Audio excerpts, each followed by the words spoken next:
Magandang araw po sa inyong lahat. Narito tayong muli sa pagpapatuloy ng kwento nating Aswang Killer. Matapos naming maligo ni Tingting, ay sumunod kami kina Mang Manuel doon sa gitna ng palayan upang kumustahin sila. Pagkarating namin doon, ay nagpaalam si Mang Manuel na aalis lang saglit dahil pupunta siya sa bahay. Akala namin ni Tingting ay iinom lang ng tubig o kung ano. Habang nakatingin kami sa naglalagablab na apoy, ay sinabi ni Dodong, "Sir Lino, magsibalik na kayo ni Sir Tingting sa bahay para makabalik na kayo sa pagtulog. Maya-maya ay narito na rin naman si Papa." Dahil sa inaantok pa rin talaga ako, kaya naman sumang-ayon na ako at inaya na rin si Tingting na bumalik na. Pagkarating sa bahay ay hinanap ni Tingting si Mang Manuel pero wala. Naroon lang naman kasi ang pwesto na kanilang tinutulugan sa sala.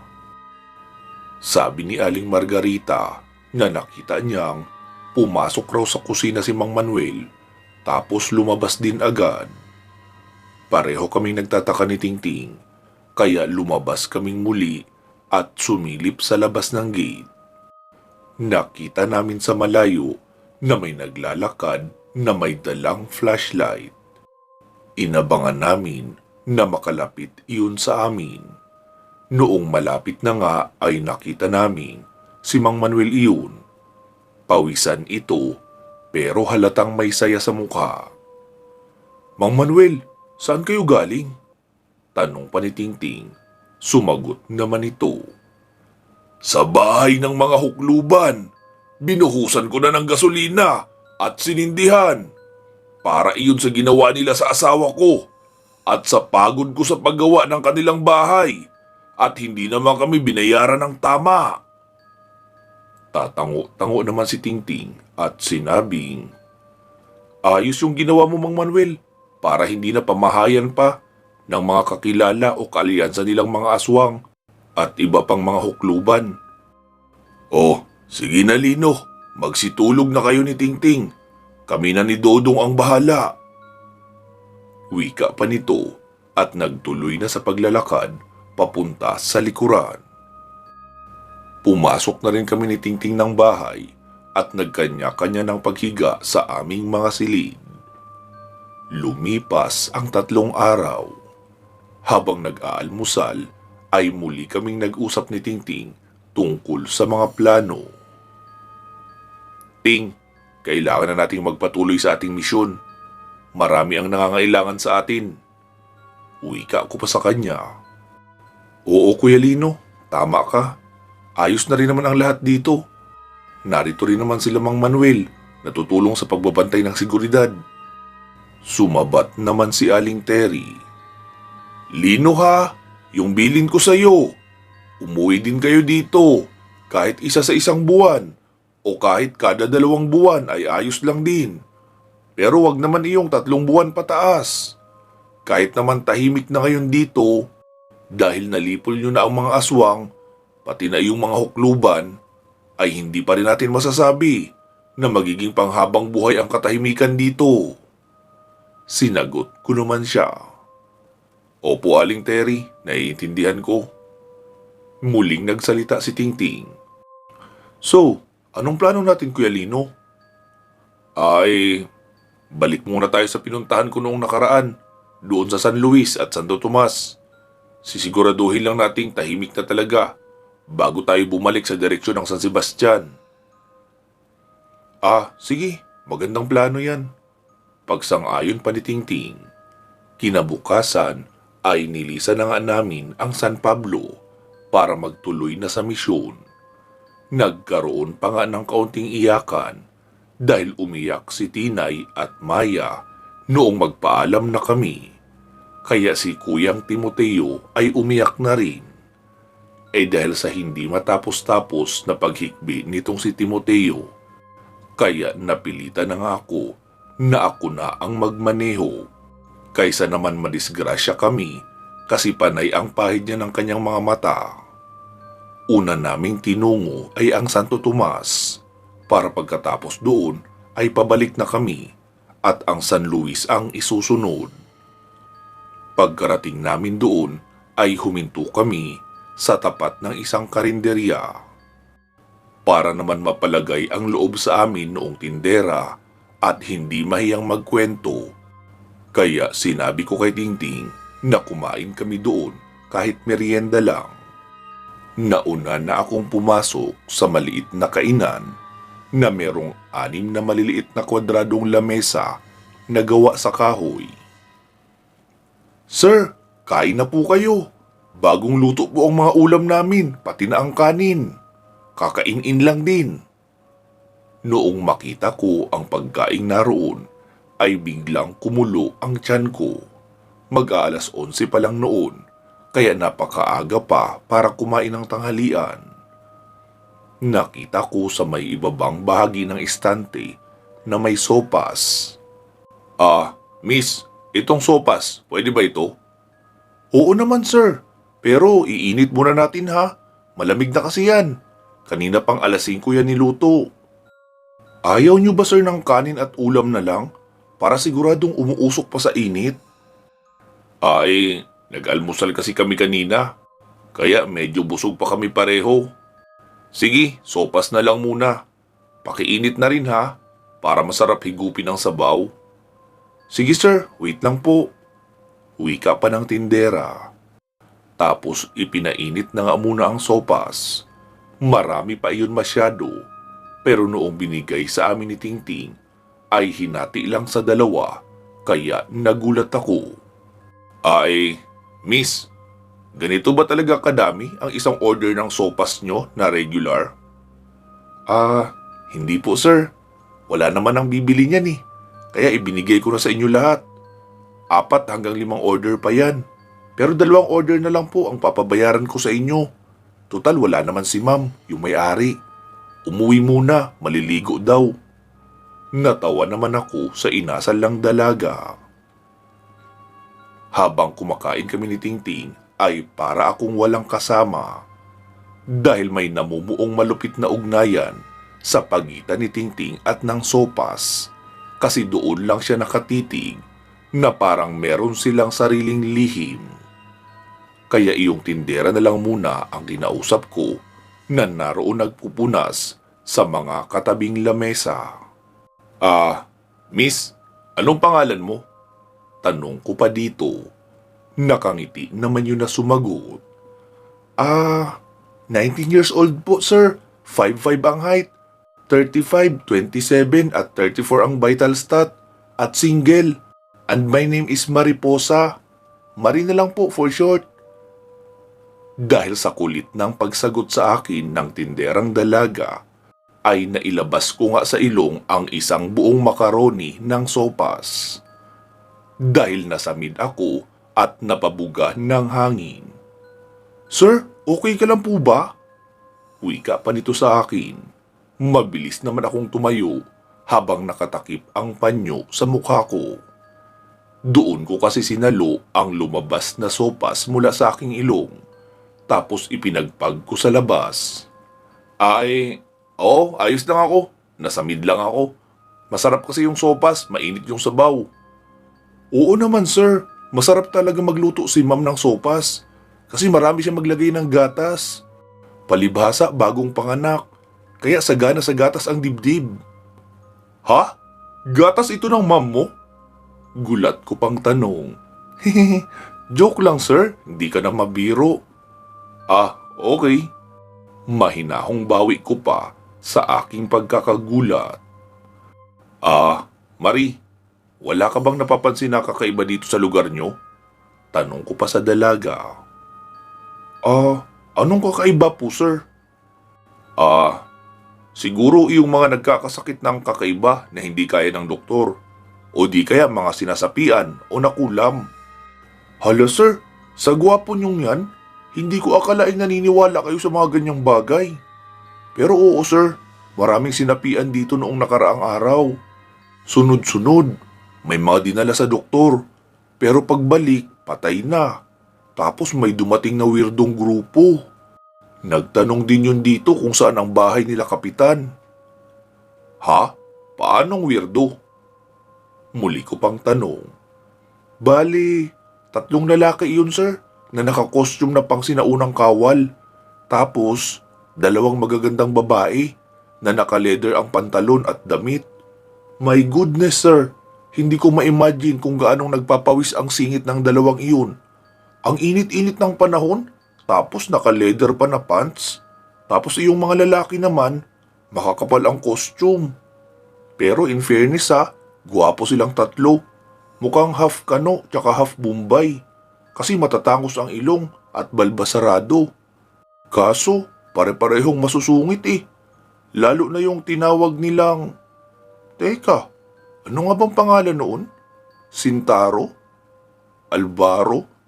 O Salvaro? Basta, ganun ang tunog ng pangalan sir, noong pinakamasungit sa kanila. Parang Salvaro nga yata yun. Hindi man lang nagpasalamat matapos kong ituro ang direksyon ng bahay nila kapitan. Hindi rin bumili ng kahit ano dito. Napagalitan tuloy ako ni ate.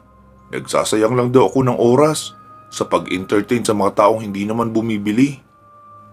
Doon ko nga naisip na galing na doon sila Kitaro. Kasi sabi ng dalaga, malapit daw ang pangalan sa Salvaro eh. Muli akong nagtanong sa dalaga. Marie, tapos anong ginawa noong weirdong grupo dito? Ayun, mas weirdo sir ang ginawa nila. Kasi sa health center namin noong araw na iyon ay may mahigit 10 na sinapian at nagwawala. Pinatali nila iyon sa upuan, tapos binato ng apoy na lumabas galing sa kamay noong 3 lalaki. Nagulat ako sa sinabi ng dalaga dahil ibig sabihin, pinakita nila Kitaro sa mga tao ang kapangyarihan nila. Muli akong nagtanong, di may namatay sa mga sinapian? Di ba sabi mo binato ng apoy? Tsaka teka, paano mo nga pala iyon nalaman? Narito ka nagbabantay sa karinderya, di ba? Ano ka ba sir? Kapag may mga ganong kakaibang pangyayari, dapat naroon ako. Mahilig ako sa kababalaghan eh.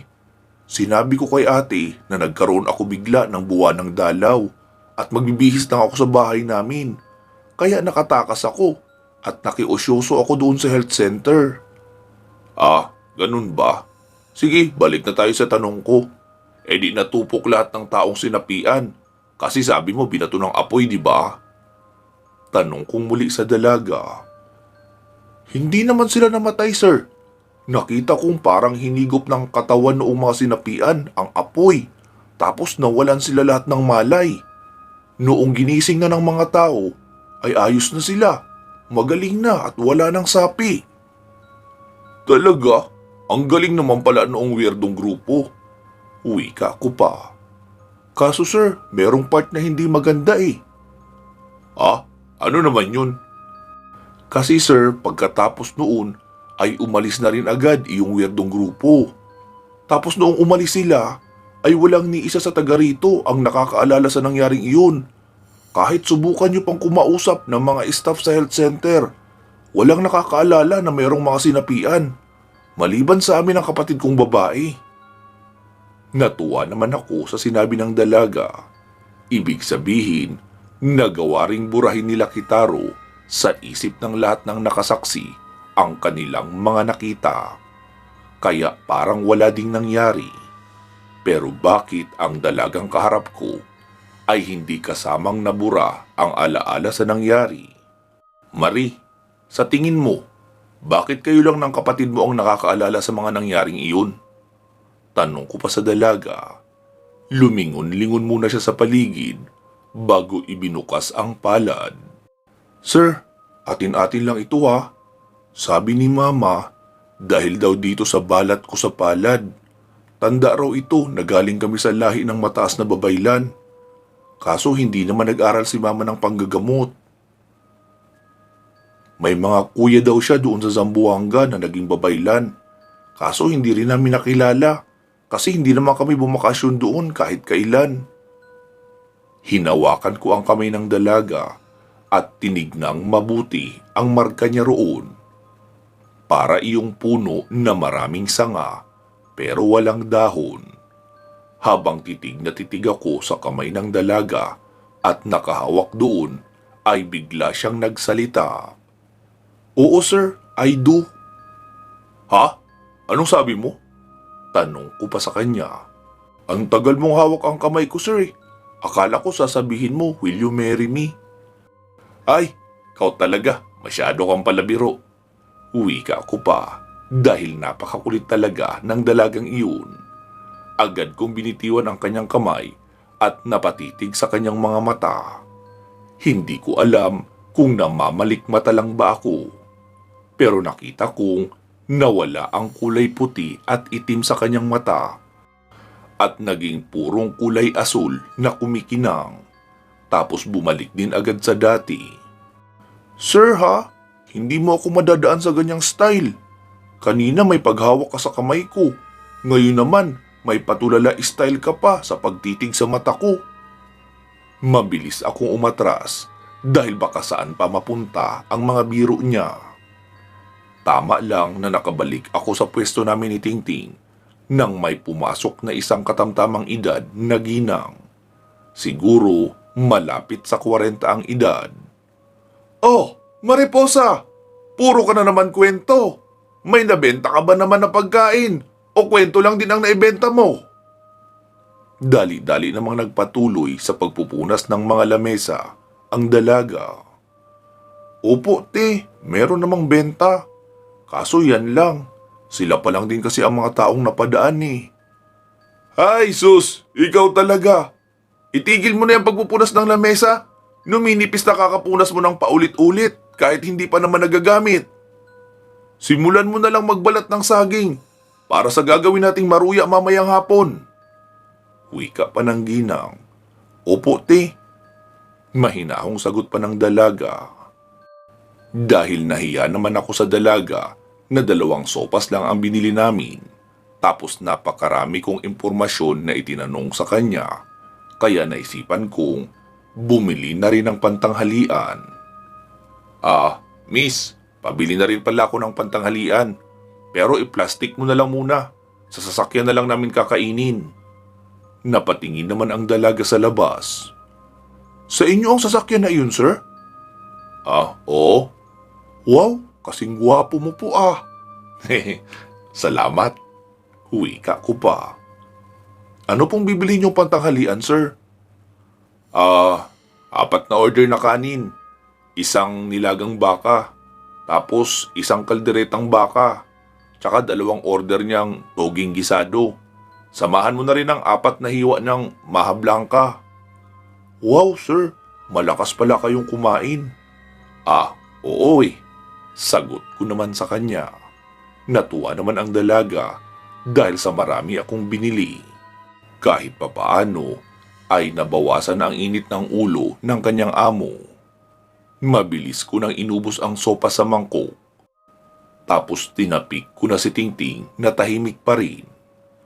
Pagkarating sa sasakyan ay ako na ang umupo sa driver seats. Ting, narinig mo ba yung mga impormasyon na nalaman ko sa dalaga? Matamlay naman siyang sumagot.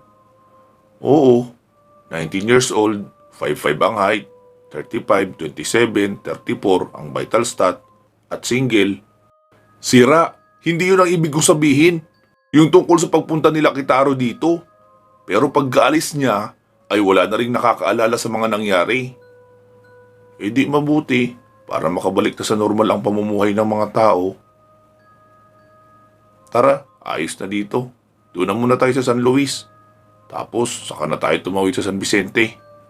Wika pa ni Tingting na tila lutang pa rin dahil nalulungkot. Pagkarating sa San Luis ay agad naming napansin na may nagkakagulo. Bumaba kami ng sasakyan at nakiusyoso. Boss, anong nangyayari sa unahan? Tanong ko pa sa lalaking nakasalubong ko. May nag-aamok, pero mukhang sinapian na naman. Ha? Bakit niyo po nasabing na naman? Tanong ko pang muli. Noong mga nakaraang araw kasi ay marami din ang sinapian. may dumating na babaeng manggagamot. Pero misteryoso ang babaeng iyon at iba ang paraan ng panggagamot. Ha? Paano niyo po nasabing misteryoso? Kasi lahat ng sinapian ay nilatigo niya sa likod ng ubod lakas. Kaya namilipit sa sakit ang sinapian. Tapos nawala ng malay. Pagkagising ay magaling na. Ang alin po ang magaling na? Ang sugat sa likod? Hindi! Ang sapi ang gumaling. Pero ang natay sa likod ay naroon pa rin. Hintay na lang daw na gumaling pagkalipas ng 3 araw. Anong itsura po ng babaeng manggagamot na sinasabi niyo? Tanong ko pang muli. Abay, hindi ko alam. Akala ko po ba nakita niyo noong may ginamot? Oo nga, pero nakaroba siya ng pula at may takip ang ulo pati mukha. Pero sa tingin ko, maganda siya at ang lambingan ng boses magsalita. Tapos ang puti ng balat niya sa bahaging kamay. Iyon lang din naman ang makikita sa kanya. Ah, ganun po ba? Sige po, salamat. Nagsalita naman si Tingting. Sa tingin mo, Kuya Lino, si Clea yun? Oo, Ting. Kasi nakita kong espada at punyal ang gamit ni Nashka. Si Clea lang naman ang latigo at pana ang ginagamit. Kaya hindi malayong siya iyon dahil gumamit ng latigo. Natawan naman si Tingting. Oh, bakit ka natawa, Ting? Kasi naisip ko, kawawa naman yung sinapian. Namatay nga ang sumapi. Nalatayan naman ng latigo sa likod ang biktima. Wika pa ni Tingting. Sinagot ko naman siya. Alam mo, Ting, narinig ko na dati ang paraang ganyan sa panggagamot sa mga sinasapian. Kasi ganito yan. Kapag sinapian at napalabas na ang nakasapi, ay pwede pa rin namang muling sapian. Lalo kung hindi gagamit ng panangga. Pero kung malalatayan ang tao ng malalim sa likod gaya ng sa latigo, kahit nasa labas pa lang ng katawan, ang espiritong may planong sumapi ay nakikita niya na ang malalim na latay sa likod kahit pa magaling na yun. Kaya hindi niya tatangkain na pumasok pa sa katawan. Dahil kapag pinasok niya ang katawang may latay, ay mararamdaman niya rin ang orihinal na sakit na naramdaman noong unang sumapi na nilatigo doon. Kaya parang panangga na rin ang purpose noon. Mahabang paliwanag ko pa kay Tingting. Sumagot naman si Tingting at natatawa pa rin. Magsusuot na lang ako ng kwintas na panangga, Kuya Lino, kaysa magpalatigo kay Clea. Kaya nga ganun din ang opinyon ko, Ting. Ayoko rin magpalatigo sa likod. Tara, puntahan na natin iyong nag-aamok. Naglakad na nga kami ni Tingting, padiretso. Pagkarating doon ay nakita naming itim ang kulay ng mata noong lalaking nagwawala at may hawak pang itak. Lintik na yan, hindi talaga yan maaawat kung may hawak na itak. Wika pa ni Tingting. May nagsabi naman na nagpasundo na sila ng pulis sa bayan. Dahil sa panay ang sugod noong nag-aamok sa mga taong nakikiusyoso, kaya lahat ay umaatras, pero walang umaalis ng tuluyan. Hanggang sa kami na lang ni Tingting ang naiwang nakatayo sa gitna, dahil nagsiurong na nga ang mga tao. Hoy! Kilala kita! Wika pa noon na nakaturo sa akin. Sumagot naman ako. Wow ha? Sikat na pala ako. Hindi ko man lang alam. Ano, gusto mo ba ng pirma ko? Tanong ko pa sa nakasaping nilalang. Buhay mo ang kailangan ko, babaylan! Hindi ako umalis ng Astra upang maghanap ng mabibiktima. Gusto ko lang tumakas doon at dito na mamuhay. Pero alam kong darating ang panahon na hahanapin ako ng mga bantay ng Astra at ibabalik doon. Pero kung maibibigay ko sa kanila ang buhay mo, ay maaari na nila akong pabayaan na manatili dito habang buhay. Mahabang paliwanag pa noong nilalang na nasa loob noong lalaking nagwawala. Ah, ganun ba? So ibig sabihin, hindi ka tauhan ng Astra. Isa kang alipin doon. Oo! Kaya umanda ka! Dahil magiging malaya ako sa Astra kapag naibigay kita sa kanila! Wika pa noon, sabay patakbong sumugod sa akin habang nakaamba ang itak na itataga sa ulo ko. Kuya Lino! Wika pa ni Tingting sabay hagis sa akin ang kanyang itak. Pagkaharap ko ay malapit na sa akin ang itak noong nag-aamo. Mabilis ko iyong sinalag gamit ang kaliwang kamay kung saan naroon ang itak. Sabay diin ng dalawang daliri ko sa noong lalaki. Tila may gumuhit na kuryente na kulay asul mula sa kamay ko na nagpunta sa ulo hanggang sa katawan noong lalaki. Nangisay iyon hanggang sa bumagsak sa lupa at nawala ng malay. Sino pong mga kamag-anak nito? Tanong ko pa sa mga naroon. Magaling na to, pwede nyo nang lapitan. Wika ko pang muli. Isang ginang at isang binatilyo ang lumapit. Iyon pala ang asawa at anak noong lalaking nag-aamo. Matapos nilang maiayos ang pwesto at matapik ng ilang beses sa mukha, ay nagising na ang lalaking iyon. Nagpasalamat naman sa akin ang pamilya. Pero parang kakaiba ang pagtingin nila sa akin na tila may mali sa mukha ko. Kaya napatingin ako kay Tingting. Kuya Lino, ang mata mo! Ha? Anong nangyari sa mata ko? 3 na? Gulat ko pang tanong. Sira, hindi! Ano pala? Kulay makinang na asul. Nagulat ako dahil papaano iyon nangyari. Tara na Kuya Lino, balik na tayo sa sasakyan. Dali-dali na kaming naglakad, papabalik, habang nakayuko ako. Ayokong ipakita iyon sa mga tao para hindi sila magkaroon ng takot. Paano nangyari yan Kuya Lino? Tanong pa ni Tingting noong naroon na kami sa sasakyan. Hindi ko alam Ting kung paano, pero may ideya ako kung kanino nanggaling ito. Sagot ko pa sa kanya. Ha? Kanino? Tanong naman ni Tingting. Di kay 19 years old, 5'5 ang height, 35, 27, 34 ang vital stat at single. Ha? Bakit? Nag-ano kayo? Gulat naman na tanong ni Tingting. Sira, paano mag-aano? Bakit? Nakita mo bang nawala ako sa paningin mo noong naroon tayo sa karinderya? Asar na wika ko pa kay Tingting. Sumagot naman ito ng nakangiti. Abay malay ko kung sa likod ng counter niyo ginawa.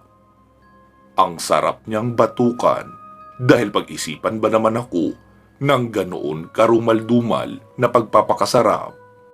Anong gagawin natin? Tanong niya pang muli. Ikaw na muna mag-drive Ting. Parang nahihilo ako Bumalik tayo sa karinderya. Kailangan kong makausap si Mariposa dahil maaaring siya ang nakakaalam sa nangyayari sa akin o di kaya ang kanyang ina. O di sige, tara na. Sagot pa ni Tingting at pinaandar na agad ang sasakyan. Bumiyahe na kami papabalik ng Santo Tomas. Pansamantala muna nating puputulin dito ang ating kwento. Magsama-sama tayong muli sa part 109. Muli ko lang pong ipapaalala ha, sana ay mag-subscribe kayo sa ating 3 channel. Mag-like at follow na rin sa FB page na Katotohanan at Misteryo din ang pangalan. At pwede na rin kayong makigulo sa ating group chat. Basta siguraduhin, member din kayo ng ating Facebook group na Pinoy Aswang Stories. Dahil doon nakakonek ang group chat natin. Maraming salamat po. Mag-iingat po kayo palagi at hanggang sa muli.